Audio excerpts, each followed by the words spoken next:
రెండు తెలుగు రాష్ట్రాల్లో ఉన్నటువంటి ప్రజలు రాత్రి పగలు కష్టపడి రూపాయి రూపాయి కూడేసుకుని ఒక స్థలం కొనుక్కుందాం, ఒక ఇల్లు కొనుక్కుందాం, ఒక అపార్ట్మెంట్లో ఫ్లాట్ కొనుక్కుందాం, ఓ పొలం కొనుక్కుందాం అని ఎవరు అనుకున్నా సరే ప్రతి ఒక్కళ్ళు తప్పనిసరిగా గుర్తుపెట్టుకోవాల్సినటువంటి అంశం,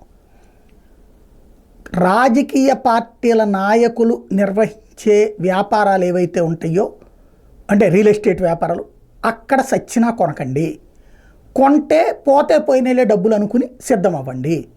ఎందుకంటే మొట్టమొదటిసారి రియల్ ఎస్టేట్ రంగానికి సంబంధించిన దాంట్లో రాజకీయ జోక్యం మితిమీరిపోయింది రెండు తెలుగు రాష్ట్రాల్లో కూడా.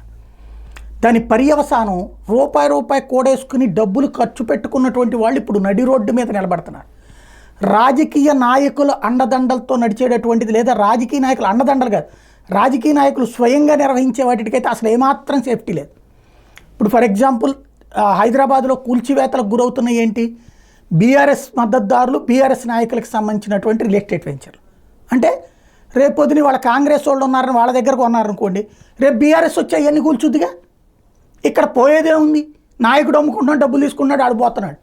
మధ్యలో కొనుక్కున్నటువంటి మధ్యతరగతి, ఎగువ మధ్యతరగతి నాశనం అయిపోతున్నారు. నెంబర్ 2, ఆంధ్రప్రదేశ్లో అట్లాగ రియల్ ఎస్టేట్ వెంచర్లని ప్రొక్లైనర్లతో తీసిపడేశారు. ఇప్పుడు తాజాగా గుంటూరు దగ్గర అంబటి రాంబాబు వాళ్ళ సోదరుడు వెంచర్ ఒకటి ఏదైతే భారీగా అపార్ట్మెంట్ కట్టారు, దాని మీద వరుసపెట్టి వివాదాలు సృష్టిస్తూ ఉన్నారు.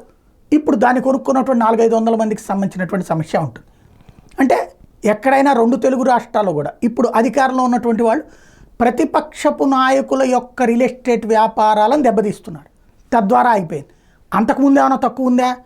ఫర్ ఎగ్జాంపుల్ జగన్ హయాంలో అమరావతి ప్రాంతంలో రియల్ ఎస్టేట్ వ్యాపారాలన్నీ, అందులో వైసీపీ వాళ్ళు కూడా ఉన్నారు, వాళ్ళు ఆ నిర్ణయం తీసుకోవడం వల్ల మొత్తం వాళ్ళు స్ట్రక్ అయ్యారు. కాబట్టి కూల్చివేతలు జరగలేదు అప్పుడు.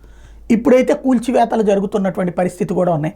కాబట్టి రాజకీయ పార్టీల నాయకుల రియల్ ఎస్టేట్ వ్యాపారాలు, వాళ్ళ వెంచర్లలో ఫ్లాట్లు కొనొద్దు, వాళ్ళు కట్టించే అపార్ట్మెంట్లో ఫ్లాట్లు కొనొద్దు, వాళ్ళు కట్టించి ఇచ్చే ఇండివిజువల్ హౌసెస్ లేకపోతే కనుక దాన్ని ఏమంటారు విల్లాలో కొనుగోలు చెయ్యొద్దు, చేసి ఇరుక్కుపోవద్దు, నాశనం చేసుకోవద్దు.